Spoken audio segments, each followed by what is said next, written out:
अस्सलाम वालेकुम। आज की वीडियो में समझेंगे कि ब्लॉकचेन टेक्नोलॉजी है क्या। 1991 में कुछ ग्रुप ऑफ रिसर्चर्स ने ब्लॉकचेन टेक्नोलॉजी को डिस्कवर किया, but with the passage of time उसको ज़्यादा एक्सपोजर ना मिल सका और लोग ब्लॉकचेन को भूल गए। अंटिल 2009 तोशी नाकामोटो नामी एक एनॉर्मस पर्सन ने ब्लॉकचेन टेक्नोलॉजी को यूज़ करते हुए बिटकॉइन को लॉन्च किया। आइए समझते हैं कि ब्लॉकचेन टेक्नोलॉजी असल में है क्या। प्रैक्टिकल लाइफ से एग्जाम्पल लेते हैं। फर्ज करें आपने कुछ डॉक्यूमेंट्स फोल्डर में स्टोर किए। जब एक फोल्डर फिलअप हो जाएगा आपको सेकंड फोल्डर रिक्वायर्ड होगा। सेकंड फोल्डर के फिलअप होने पे आपको थर्ड फोल्डर की ज़रूरत पड़ेगी। इस तरह से आपके पास फोल्डर की एक चेन क्रिएट हो जाएगी। सो ब्लॉकचेन टेक्नोलॉजी में जो भी डाटा स्टोर किया जाता है वो in the form of block store किया जाता है, जैसा कि आपको नाम से ही काफ़ी हद तक अंदाज़ा हो गया होगा। ब्लॉकचेन में मौजूद जो भी ब्लॉक होता है उस पर जो भी इंफॉर्मेशन स्टोर होती है वो टोटली बेस्ड करती है डाटा पे, प्रीवियस हैश पे और करंट हैश। अगर डाटा की बात की जाए तो हर ब्लॉकचेन के अकॉर्डिंग डाटा डिफरेंट होता है।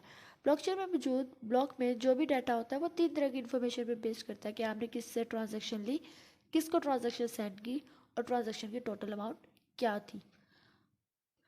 ब्लॉकचेन में मौजूद हर ब्लॉक का एक स्पेसिफिक एड्रेस होता है जिसे हम हैश कहते हैं।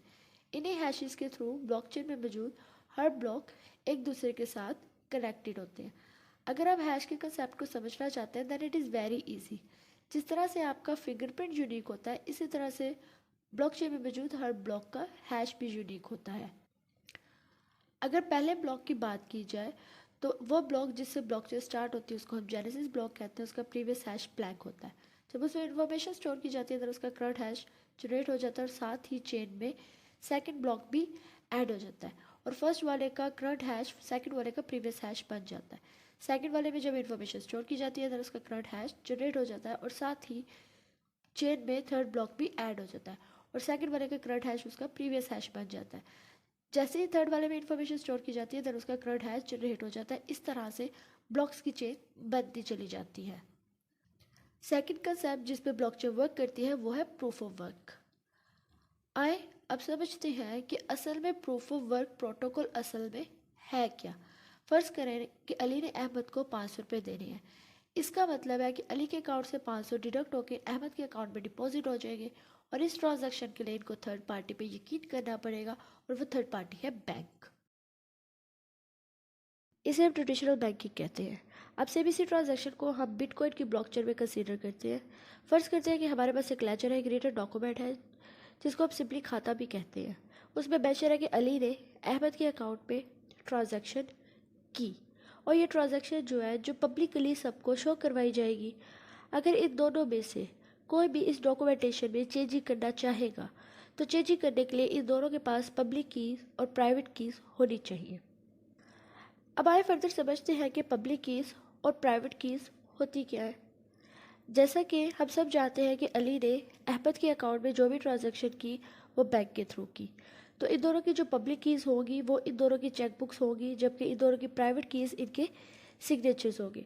पब्लिक कीज़ सब देख सकेंगे जबकि प्राइवेट कीज़ को जस्ट यही चाहते होंगे। सिग्नेचर मैच ना होने में इनकी ट्रांजैक्शन इनवैलिड कंसीडर की जाएगी, जबकि सिग्नेचर मैच होने में इनकी ट्रांजैक्शन वैलिड कंसीडर की जाएगी। इन्हीं पब्लिक और प्राइवेट कीज़ को यूज़ करते हुए माइनर्स एल्गोरिदम को सॉल्व करते हैं और ये पब्लिक और private keys number of strings होती है जो कि टोटल इक्वल होती है 256 बिट्स के।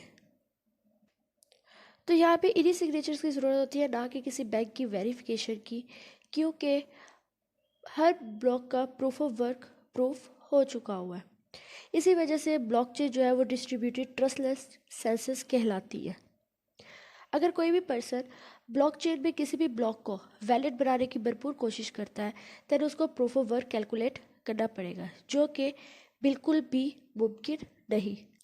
सो इस तरह से हैश और प्रूफ ऑफ वर्क ये दोनों कंसेप्ट जो ब्लॉकचेन टेक्नोलॉजी 100% डिसेंट्रलाइज्ड है, 100% डिस्ट्रीब्यूटेड है। इसको कोई बैंक ऑन नहीं कर सकता, इसको कोई कंपनी ऑन नहीं कर सकती, इसको कोई ऑनर ऑन नहीं कर सकता। Blockchain technology peer to peer network को यूज़ करती है। पूरी दुनिया में मौजूद ब्लॉकचेन टेक्नोलॉजी की कॉपी हर इंसान के पास पाई जाती है। सो अगर कोई भी इंसान चेन में किसी भी ब्लॉक को ऐड करेगा दैन पूरी दुनिया में उसको ब्रॉडकास्ट किया जाएगा नोड उसको चेक करते हुए वेरीफाई करने के बाद या तो उसको चेन में ऐड कर देंगे या फिर उसको इनवैलिड कंसीडर कर देते हैं। सो अगर कोई भी इंसान गलत इंटेंशन के साथ ब्लॉकचेन में ब्लॉक को ऐड करेगा देन उसको प्रूफ ऑफ वर्क रिकैलकुलेट करना पड़ेगा, नोट्स की कॉपीज़ को चेंज करना पड़ेगा या फिर 50% पीयर टू पीयर नेटवर्क को अपनी स्पॉट में खड़ा करना पड़ेगा, जो कि टोटली इम्पॉसिबल है। जस्ट यही फीचर्स हैं जो कि ब्लॉकचेन टेक्नोलॉजी को 100% रियल और स्कैम फ्री बनाते हैं।